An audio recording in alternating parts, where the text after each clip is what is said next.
Guys, it's another Wednesday, so that means we got to check in with our guy Mike Gittens from the War Rapport for War Rapport Wednesday. Mike, thank you so much for joining us, my friend. Thanks for having me, Ray. Now, this edition, when we talk about college sports, comes from an update that I didn't expect from the White House. Mike, President Donald Trump gives his executive order, which is the Save College Sports executive order. Your overall thoughts of what we heard from President Trump? Rex, I covered this on actually Locked on Auburn with my good friend Zach Blackerby. It really does nothing. It is a whole lot of show for nothing. Ultimately, it reinforces the most important points of the House settlement, which is there need to be real market purposes to these deals for athletes. It cannot just to be we're giving you a bunch of money to play football, but you do nothing in return. So what is a real market purpose? That means that I'm getting some return on investment, like you're advertising a real product or you're promoting a real business. Right. There's got to be some trade-off both ways. And this executive order essentially emphasizes that these deals need to be real. Right. Right. So hopefully that's what's happening. Gotcha. I think that in an era where deals serve no real market purpose, you've got the Wild Wild West. We spoke to Commissioner Greg Sankey at SEC Media Days about what do you want? What do you want here? Because you've got institutions mounting legal challenges to guardrails they asked for. And what he said it's highly frustrating. And if you don't want the guardrails, just say so. And we'll let you spend into oblivion. I have no problem with that. Right. So this executive order, it's mostly for show, but I think, symbolically it does carry a little bit of weight in that it's saying, hey, these deals need to be real. Right. And we're not going to let you pull off the fake deals just so that you can spend over your cap and get all the athletes that you want. And it's a matter of like, look, if UTSA wanted to give Rex Castillo $5 million to play quarterback and I just say, you know what, I'm not going to play football anymore, and I just say keep that $5 million, you're right, you want some actual return on investment, some actual consequences, because that's what happens in the real world. I pay you X amount of dollars to do something. You don't do it, there should be consequences, right? So I think that's fair just to say, right? Yeah, it's fair. And it should be noted that before July 1st, what a lot of institutions did was they front-loaded deals to avoid the cap. So they paid out a bunch of money to get ahead of everything. Correct, yeah, which will affect probably the 26 and 27 years. And for the next 2 years, those schools will have a competitive advantage.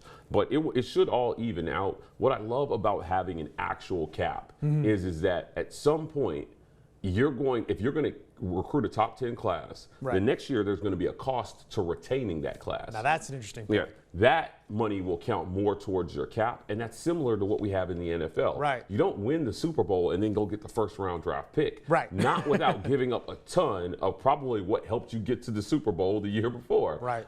And this brings that kind of feel to college sports. So hopefully they can work out something that is actually enforceable. Auburn took a lot of heat, Rex, for abiding by rules that have never been proven to be enforceable. Feinbaum said it when I went on his segment during Media Days. He said, call me when they start enforcing the rules, Mike.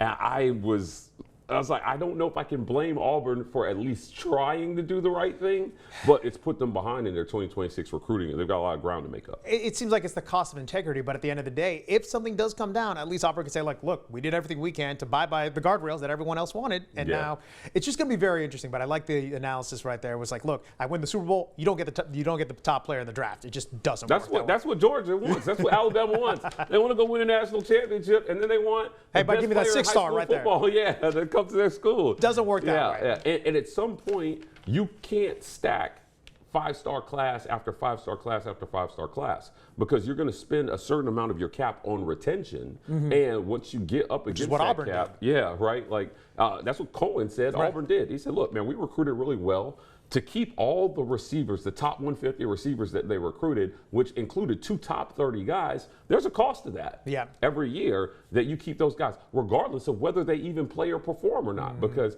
they know that they can, if you're a true top 30 guy, Rex, you can go out and you can get a deal to go someplace that's going to pay you the same, or if not a little bit more, and see the field. So just to even keep your backups now is getting pretty expensive. Going to be really interesting to see. The Wild Wild West may get some order. We don't know here. But let's actually talk football now. X's and O's wise, we are just over a month away finally from. We are. Thank goodness. God. College football is almost here, y'all. But let's talk about, I know it's a little far out there, but Auburn goes to Baylor. A really interesting opener right there. I mean, look, you could open up with Cupcake U, but they decided to go with a pretty solid Big 12 program in Baylor, probably on the rebuild side of their program right now. But what does Auburn need to do to win in Waco come the first week of the season? First and foremost, Baylor's going to contend for the Big 12 this year. Fantastic. Yeah, they're a very solid football team. Sawyer Robinson is a good quarterback. He was a 3,000-yard passer last year. He passed for 440 yards in the bowl game against LSU. Now, wow. They lost that game. But still lit up the scoreboard. A few touchdowns, That's yeah, fair. but he was able to rack up some yards through the air. So Auburn is going to have a formidable task in trying to slow him down. Baylor is a good litmus test for how well was this team prepared in the offseason. If you're Hugh Freeze, you said nothing but we need more talent the first 2 years. Well, they gave you the resources to go out and get that talent. So now that this team is in the mold of a Hugh Freeze team, right, we should see an offense in the mold of a Hugh Freeze offense, which should be more high scoring, continuing to make big plays. Auburn didn't lack big play capability last year, Rex. They just could not push the ball in the end zone, and that's one thing that they're going to have to do a lot better this year. So there's two trains of thought here. It's game one, so just get the win no matter what. Doesn't have to be pretty, it just needs to be a win. But I think that also it needs to, I think style points matter in this one. I think it needs to look like a well-run offense in year 3. And I'll give them a quarter and a half to get it together. Oh, wow. Yeah, you got your 5-star quarterback in Jackson Arnold. You did. You anointed him the starter before he stepped foot on campus. That's practically. Fair. And if he's not the guy, I think Hugh Freeze is in trouble this year. So they've got to win football games. It starts at Baylor game 1, August 29th in Waco. Well, you also mentioned at the start of the season, the clock and the hot seat will be on for Hugh Freeze quicker rather than later on because, again, you mentioned he's got all the resources, he's got his guys, he's got everyone he wanted. You got to perform now. Yes, absolutely. So we've also talked about it briefly here. Cam Coleman, the headliner for the wide receiver core. But are there some guys who are stepping up? Because we saw Eric Singletary come up, Horatio Fields make his way to the Plains. Have either of those guys or someone else on the offense really shined recently that you've heard of? Yeah, look, man, it's the Cam Coleman show right now. Gotcha. It's the Eric Singleton show right now. And I know his status is up in the air because of recent legal troubles, but it was supposed to be the Malcolm Simmons show this year as well, too. We meet with Coach Hugh Freeze Wednesday at 9 a.m. at the football complex. So I'm sure the first questions asked are going to be about Malcolm Simmons' status. They are going through walkthroughs as we speak right now as we're recording this. So walkthroughs today, practice tomorrow. We have an open viewing session. And all eyes are going to be on what players are out there. Absolutely. Now, Auburn has some rules about tweeting from practice. We can't get out there and be like, Malcolm isn't out here. But certainly after we are clear of that, we'll be reporting on who was out there and who was not. So Auburn is, needed to get a little healthy. Guys like DeMarcus Riddick were a little dinged up in the spring. He actually had surgery.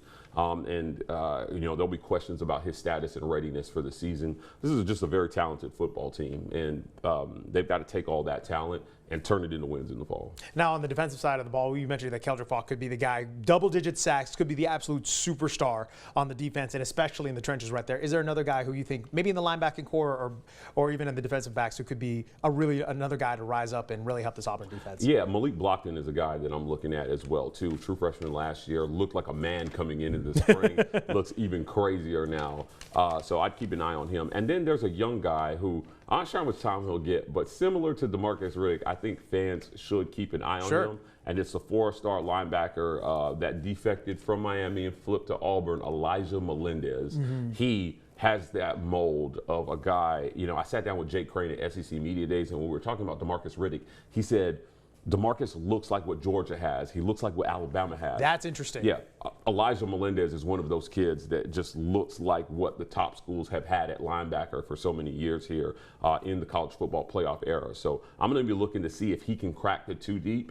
He's a playmaker. He's strong. He's fast. He does a lot of things well. He's a very smart football player. And in DJ Durkin's system, he should be a star. When you have monsters like that in DJ Durkin and you give him that kind of talent, it should be really interesting to see how things unfold. You mentioned it earlier. Got a little bit more of a serious note here. Malcolm Simmons obviously tied to some domestic violence cases. Yes. The updates with that, I'm sure, might be a little hard to come by, but what have you learned so far about He's got a court date, August 13th, and I imagine that some things will get sorted out by then.